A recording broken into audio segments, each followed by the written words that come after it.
आज के इस बेहद खास विश्लेषण में आपका स्वागत है। आज हम दुनिया के सबसे पुराने, सबसे उलझे हुए और शायद सबसे खतरनाक भू राजनीतिक संघर्षों में से एक को डिकोड करने जा रहे हैं। हम बात कर रहे हैं अमेरिका और ईरान के रिश्तों की। आज हम देखेंगे कि कैसे घटनाओं की एक पूरी चेन, एक तरह का डोमिनो इफेक्ट शुरू हुआ, जिसने कभी बेहद करीबी दोस्त रहे इन दो देशों को एक दूसरे के आमने सामने खड़े जानी दुश्मन में बदल दिया। हम समझेंगे कि कैसे दशकों पुराने फैसलों ने 2026 के उस विनाशकारी वैश्विक तेल संकट की नींव रखी जिसका सामना आज पूरी दुनिया कर रही है। ये कूटनीति से शुरू होकर सीधे युद्ध तक पहुंचने की एक बहुत ही दिलचस्प कहानी है। चलिए सीधे इस विषय में उतरते हैं और शुरुआत करते हैं एक बहुत ही चौंकाने वाले विरोधाभास से। जरा 1957 के उस समय के बारे में सोचिए, जब अमेरिका ने अपने एटम्स फॉर पीस प्रोग्राम के तहत ईरान को उसका बिल्कुल पहला परमाणु रिसर्च रिएक्टर खुद सौंपा था।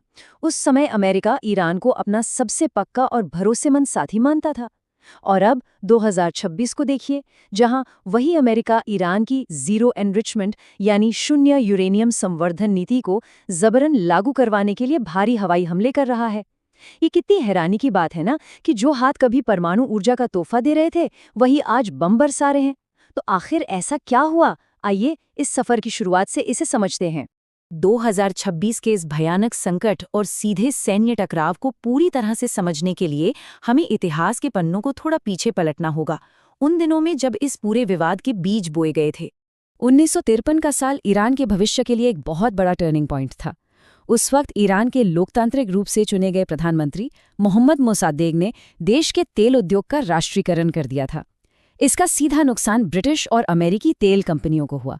इसके जवाब में अमेरिकी खुफिया एजेंसी CIA और ब्रिटिश इंटेलिजेंस ने मिलकर एक तख्तापलट को अंजाम दिया। उन्होंने मुसाद्देक को हटाकर शाह मोहम्मद रजा पहलवी को ईरान का पूर्ण शासक बना दिया। इस एक कदम ने शाह को एक तानाशाह के रूप में तो स्थापित कर दिया, लेकिन इसने अमेरिका और ईरान के बीच एक बेहद मजबूत गठबंधन की नींव भी रखी, जो 1957 के परमाणु समझौते तक फलता फूलता रहा। लेकिन दशकों तक चली ये पक्की दोस्ती हमेशा के लिए नहीं रहने वाली थी। 2 दशक बाद कुछ ऐसा हुआ जिसने मिडिल ईस्ट का पूरा नक्शा ही बदल कर रख दिया। यहाँ सबसे दिलचस्प बात यह है कि कैसे देश के अंदर का गुस्सा पूरी दुनिया की राजनीति को पलट सकता है। 1979 आते आते शाह की तानाशाही और पश्चिमी संस्कृति को अंधाधुंध बढ़ावा देने की नीतियों के खिलाफ ईरान की आम जनता में भारी आक्रोश भर चुका था। इसी गुस्से ने एक विशाल इस्लामिक क्रांति का रूप ले लिया। आयतुल्लाह रूहुल्लाह खुमैनी के नेतृत्व में जनता सड़कों पर उतर आई। नतीजा ये हुआ कि शाह को सत्ता छोड़कर भागना पड़ा और ईरान एक कट्टर इस्लामिक गणराज्य बन गया। सत्ता में आए नए नेतृत्व ने अमेरिका को आधिकारिक तौर पर द ग्रेट सेटन यानी बड़ा शैतान घोषित कर दिया। रातों रात दशकों की दोस्ती एक बहुत गहरी नफरत में बदल गई। और उस नफरत का सबसे बड़ा प्रतीक बना ये नंबर 444। ये कोई मामूली संख्या नहीं है। ये उन दिनों की गिनती है जितने दिन 52 अमेरिकी नागरिकों को तेहरान में अमेरिकी दूतावास के भीतर भड़के हुए ईरानी छात्रों ने बंधक बनाकर रखा था।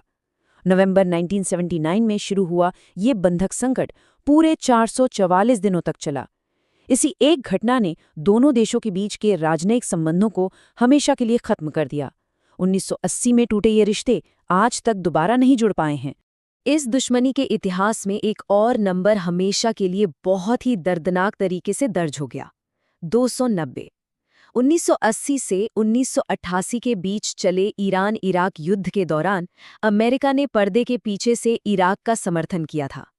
इसी तनाव के बीच 1988 में एक दिल दहला देने वाली घटना घटी।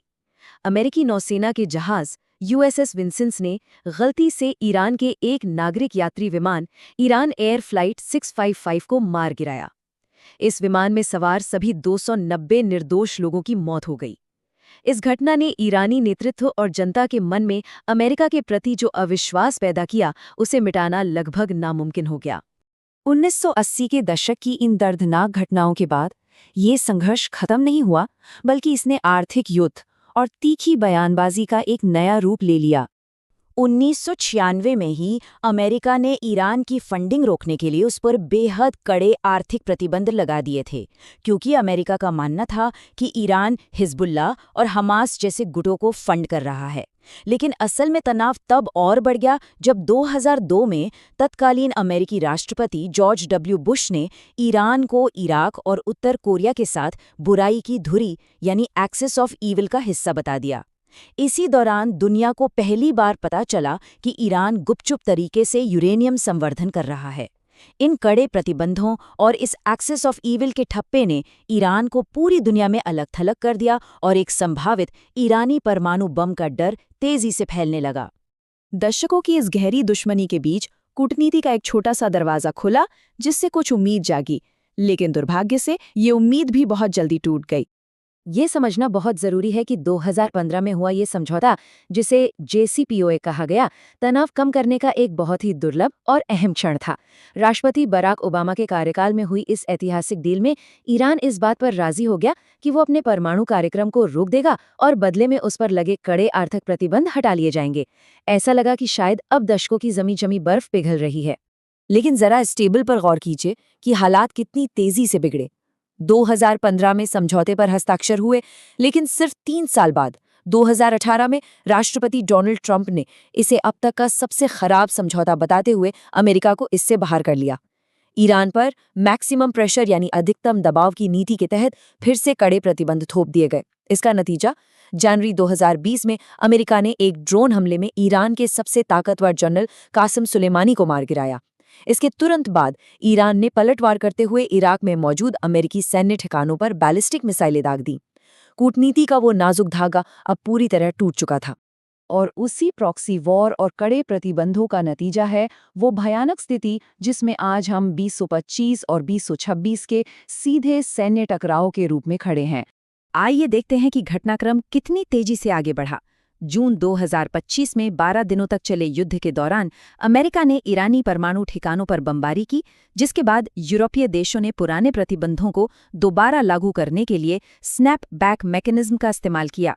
फिर जनवरी 2026 में ईरान के भीतर बड़े पैमाने पर प्रदर्शन हुए, जिन्हें बेरहमी से कुचला गया।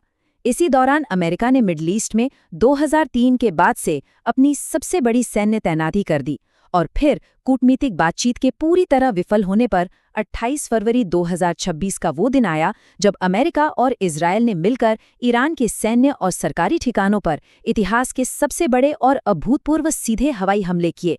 28 फरवरी के उन भारी हवाई हमलों का नतीजा बहुत ही भयंकर निकला। इन हमलों में ईरान के सर्वोच्च नेता आयतुल्लाह अली खामनेई की मौत हो गई। ये एक ऐसी स्मारकीय घटना थी जिसने दशकों से सुलग रहे इस पूरे क्षेत्र को सचमुच एक धधकते हुए ज्वालामुखी में धकेल दिया। अब ये सिर्फ 2 देशों का मुद्दा नहीं रहा, इसका असर सीधे तौर पर हमारी और आपकी जिंदगी पर पड़ा है। जवाबी कार्रवाई में ईरान ने इजरायल और अमेरिकी ठिकानों पर सैकड़ों मिसाइलें और ड्रोन दागे। लेकिन जो सबसे बड़ा झटका दुनिया को लगा वो था ईरान द्वारा दुनिया के सबसे अहम तेल मार्ग स्ट्रेट ऑफ हॉर्मुज को ब्लॉक करना। इसका सीधा असर ये हुआ कि वैश्विक तेल बाजार पूरी तरह क्रैश हो गया।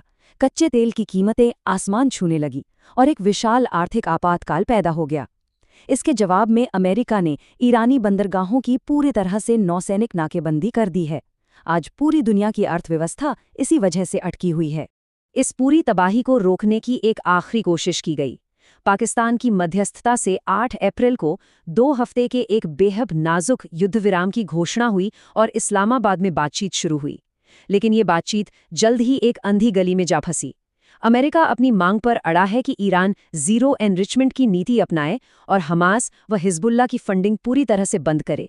दूसरी ओर ईरान ने इन शर्तों को मानने से साफ इनकार कर दिया है और फारस की खाड़ी में अपनी नाकेबंदी जारी रखी है। दोनों में से कोई भी पक्ष झुकने को तैयार नहीं है। और अब वो 14 दिन का युद्ध विराम भी खत्म हो चुका है। दुनिया भर के तेल की लाइफलाइन माने जाने वाला स्ट्रेट ऑफ हॉर्मुज पूरी तरह बंद है।